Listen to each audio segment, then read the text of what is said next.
Hello, good afternoon, and thank you so much for this opportunity to speak.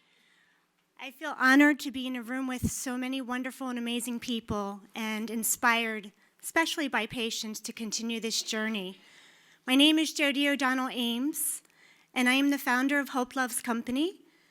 I have been living with ALS since 1995, although I don't have ALS. But my husband was diagnosed at 29, my late husband, Kevin. And we were raising a child. She was 2.5 when he was diagnosed, and 8 when he passed. And 2 years after his passing, I met my current husband, Warren Ames, and became the wonderful mother, lucky mother to 2 amazing children, Nora and Adam, who had also lost a parent to ALS. So they were all, and are, all 1 year apart, and I was busy raising 3 children who lost a parent to ALS, trying to find ways and resources to assist them. And in the midst of all of that, came up with the term hope, not misery, loves company. So I would like to share a video to show you the name I came up with in 2008. And in 2012, after my 3rd child went to college, I started working on establishing Hope Loves Company from my home. So 2012 is when we were established, and this video will show you a little bit about what we have been able to accomplish in 3 short years. Thank you.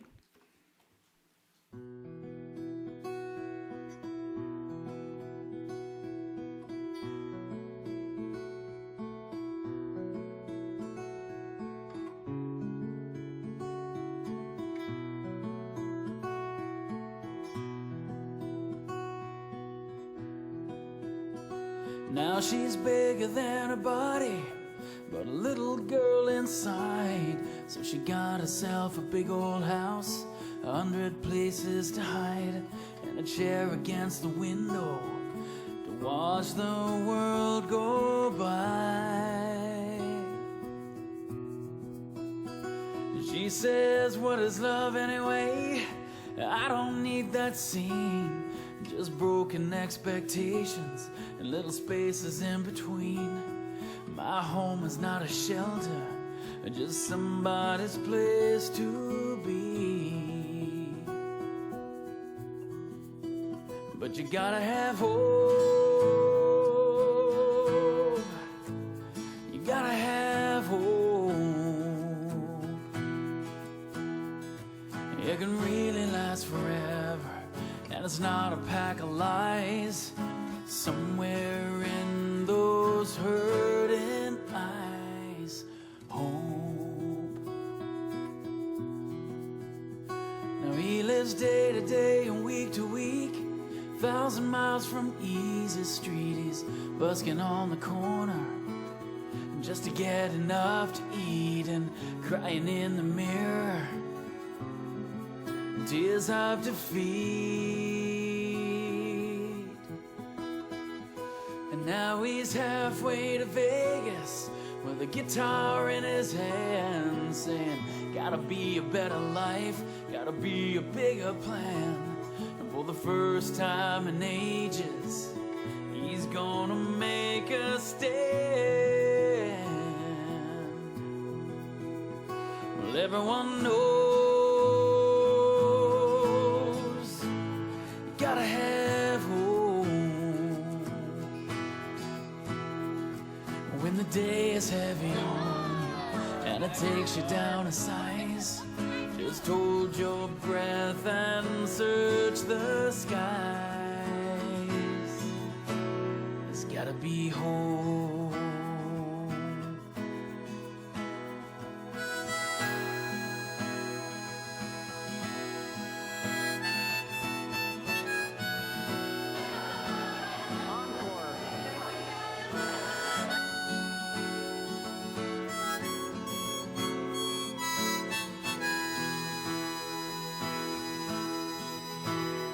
Gotta be hope.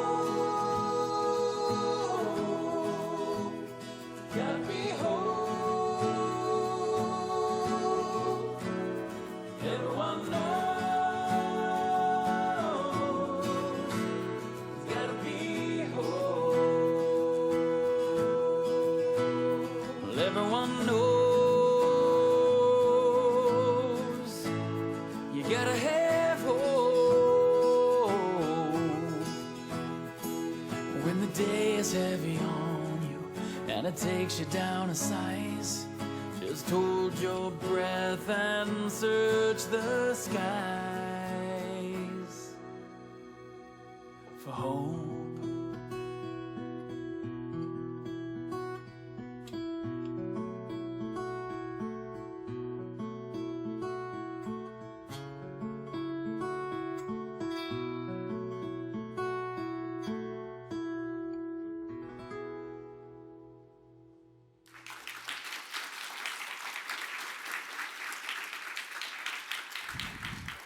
All of the children that you see in the video are caregivers.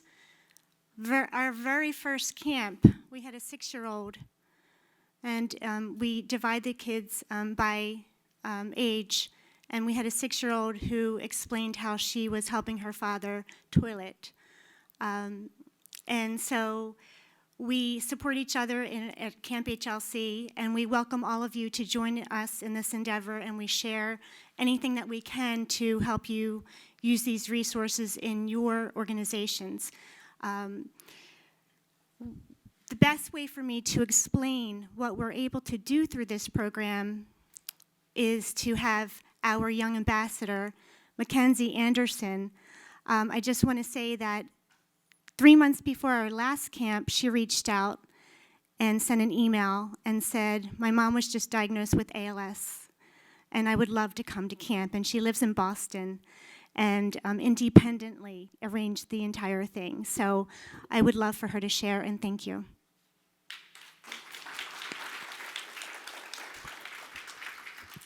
I'm just a little taller than Jodi. Hi, my name is Mackenzie Anderson. I'm a senior in high school and the young ambassador for Hope Loves Company.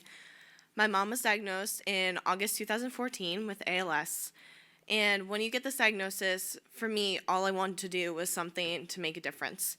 So I found the ALS Association, started a walk team in Boston, and ended up raising $55,000 in 2 years, and had 100 walkers on my team. After that, I wanted to continue my help with the ALS Association, so I started an internship at the ALS Association of Massachusetts chapter. But there was something that the ALS Association didn't quite offer in my region, which was support for children of ALS patients. So I went online, Googled support groups for children with ALS, like parents with ALS, and of course, after scrolling through 10 pages, I finally come across Hope Loves Company. So I reached out to Jodi, as she explained, and I've now attended 2 camps, and I'm currently working with the ALS Association of Massachusetts chapter to get a camp in Boston. I've spoken with my friends from camp daily. They're some of my greatest friends. The best thing about these kids is that you have this bond immediately with them. You go to camp and you don't even have to explain your situation. They just know. They know what you've been through. They know what you see on a daily basis. They know what you deal with, how you care for your parents. It's just this thing that you have this automatic friendship with them. They understand what a child caregiver goes through on a daily basis. I believe that this is a crucial organization, and I will continue to support Jodi in her efforts every day of my life, and I know it will one day become international. One more thing. So my sister, who's 15, I've always been really close with my mom, but my sister wasn't as close. She's always had trouble coping with my mom's ALS, of course, as anyone does. This past camp, I've been to camp twice. I've talked to my sister constantly about getting her to come. Finally, she one day randomly was like, I want to go to Camp HLC. And I was like, oh my gosh. So I printed out the paperwork, of course, right away. Wrote her name down, sent it in. And she demanded a chocolate cake because it was her birthday party. So we made sure we had a chocolate cake for her. And she comes the first day and was crying her eyes out because she had never been to an overnight camp before. She got over it quickly as soon as she met some of the kids there. And she just had this immediate bond with them. And we left 2 days later, and on the car ride home, she's like, when's the next camp? When can I go? When can I be at these kids?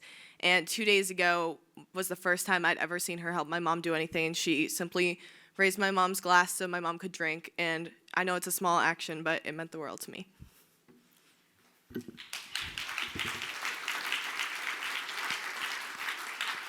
And I would just like to add to that Mackenzie and her sister Kendall drove to camp from Boston to New York. And on the way home, I got a long, beautiful text from her sister Kendall, who was 14 at the time. She was just turning 15, saying how she was really nervous about going and how much that experience benefited her. So thank you so very much. I do also want to say that we have free resources, free books. All of our resources are free to our families. If we can provide travel, we will. We are a very, very small nonprofit. I do not get paid currently, and we have one part-time employee, and we're holding this from my home. So it's we don't have many resources, but we'll share whichever ones we can and we're able to.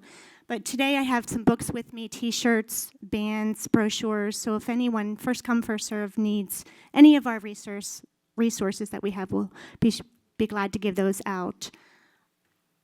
Anything else? Forgetting. Are we on time? Yes. Hey, Jodi. Thank you. Just, Yes. Just a couple of questions. Sure. Just so I know. How many children are you able to accommodate in one camp?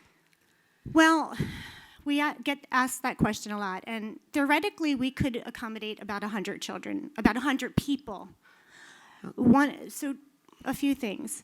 I don't like to have more than 45, 50 children. Okay. For a number of reasons. One, I like to have one chaperone or person with each child, because some children have come to camp and have never had that experience before.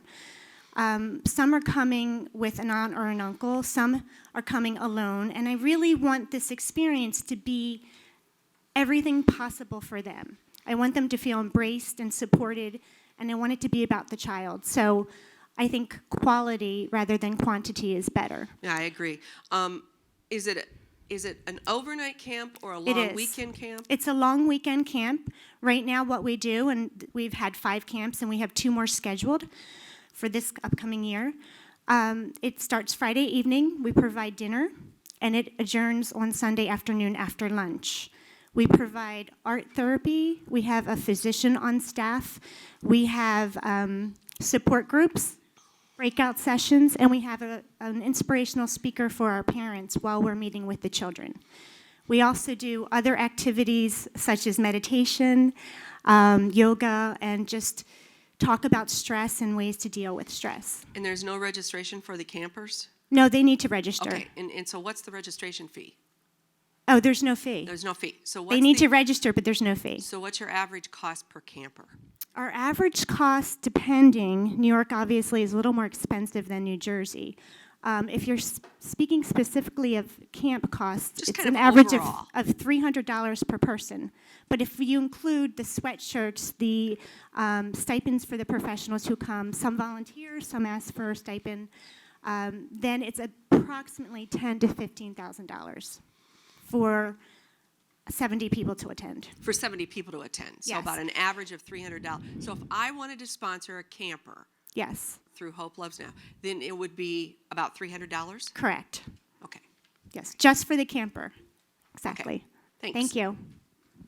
Yes.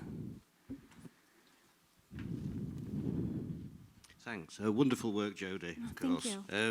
One of the things on your slides that I don't think we picked up on, can you tell us a bit more? What's a Hugs of Hope package? Yes, absolutely. So we get calls from all over the country. Many parents call and just ask about a niece, or, a parent will call about a child, or an aunt might call about a niece, and they let us know that a child is struggling, but maybe they're in North Carolina and can't make camp. So we offer this free Hug of Hope care package, which includes a shirt, a snack, a book, age-appropriate book. We have 3, and a toy or a gift card. And we send a card that says HLC is thinking of you. And we reach out to that child and let them know that we appreciate their efforts and being a carer, a caregiver, and all that they're doing. And we've sent them all over the country. So, thank you for asking.